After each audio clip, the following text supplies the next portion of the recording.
ബാലരാമപുരത്ത് 2 വയസ്സുകാരിയുടെ കൊലപാതകത്തിന് ശേഷം ദേവസ്വം റിക്രൂട്ട്മെന്റ് കേസിൽ അകത്തായ അമ്മ ശ്രീധുവിന് ബാലരാമപുരം പോലീസിലും സുഹൃത്തുക്കളോ? ദേവസ്വം ബോർഡിലെ നിയമന തട്ടിപ്പിലെ പരാതി ബാലരാമപുരം പോലീസിന് 1 മാസം മുമ്പ് കിട്ടിയെന്നാണ് സൂചന.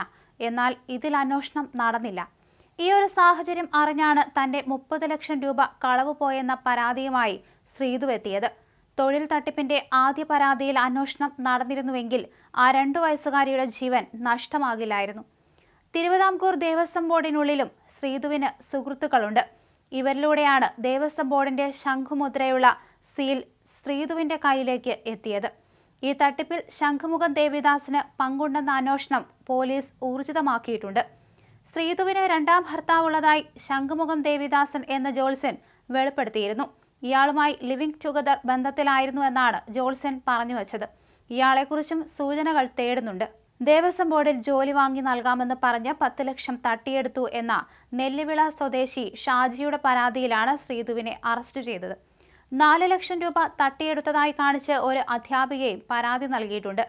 കുടുംബശ്രീ അംഗങ്ങളായ സ്ത്രീകളിൽ നിന്ന് 25,000 രൂപ മുതൽ ലക്ഷങ്ങൾ വരെ കൈക്കലാക്കിയതായും ആരോപണമുണ്ട്. ഇവർ ദേവസ്വം ബോർഡ് ജീവനക്കാരിയാണെന്ന് വിശ്വസിപ്പിക്കാൻ വ്യാജരേഖ ചമച്ചതായും കണ്ടെത്തിയിട്ടുണ്ട്. ശ്രീധുവിന്റെ മൂത്ത മകൾ പഠിക്കുന്ന സ്കൂളിലെ PTA ഭരണസമിതി അംഗങ്ങളാണ് പ്രധാന പരാതിക്കാർ. ആദ്യ മാസം പരാതിക്കാരന് കൃത്യമായ അക്കൗണ്ടിൽ പണമെത്തി. ഈ സമയത്തൊന്നും ഓഫീസിൽ കയറ്റിയില്ല. പ്രൊബേഷൻ കാലത്ത് ഓഫീസിൽ കയറരുതെന്ന നിർദ്ദേശം ഷിജുവിന് നൽകിയിരുന്നു. 2ാം മാസവും പണം കിട്ടി. തുടർ മാസങ്ങളിൽ പണം കിട്ടാതെ വന്നതോടെയാണ് ശ്രീധുവിനെ സംശയിച്ചു തുടങ്ങിയത്. പോലീസിനോട് ഇതെല്ലാം ശ്രീധു സമ്മതിച്ചിട്ടുണ്ട്. പക്ഷേ പലതും മറച്ചുവെക്കുകയാണ്. ഇത് അന്വേഷണത്തിൽ കടുത്ത വെല്ലുവിളിയായി മാറുന്നുണ്ട്. ദേവസ്വം ബോർഡിനുള്ളിൽ ശ്രീധുവിന് സൗഹൃദമുണ്ട്.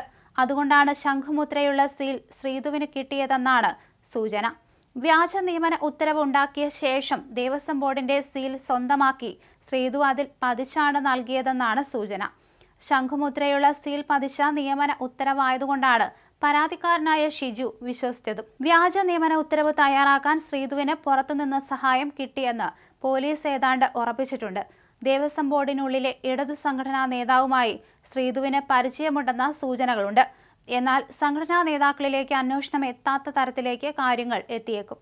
കാര്യങ്ങളെല്ലാം സർക്കാരിനെ ബോധ്യപ്പെടുത്തിയ ശേഷമേ ഈ തട്ടിപ്പിൽ പോലീസ് തുടർ അറസ്റ്റുകൾ നടത്തൂ. കുറ്റകൃത്യത്തിൽ ശ്രീധു ഒറ്റയ്ക്കല്ലെന്നാണ് പോലീസിന്റെ നിഗമനം. പരാതിക്കാരനായ ഷിജുവിനെ ദേവസ്വം ബോർഡിൽ ഡ്രൈവറായി നിയമിച്ചുകൊണ്ടുള്ള ഉത്തരവാണ് തയ്യാറാക്കിയത്. ദേവസ്വം സെക്ഷൻ ഓഫീസർ എന്ന പേരിലാണ് ശ്രീധു ഇത് തയ്യാറാക്കിയത്. 1 വർഷം മുമ്പ് ഷിജുവിന് ഉത്തരവ് കൈമാറിയിരുന്നു. 28,000 രൂപ ശമ്പളമെന്നാണ് ഉത്തരവിൽ ഉള്ളത്. ശ്രീധുവിന്റെ ഒഫീഷ്യൽ ഡ്രൈവർ എന്നാണ് പറഞ്ഞത്. ദേവസ്വം ബോർഡ് ഓഫീസിന് മുന്നിൽ എന്നും കാറുമായി എത്താൻ നിർദ്ദേശിച്ചു. അവിടെ വെച്ച് ശ്രീധു കാറിൽ കയറും.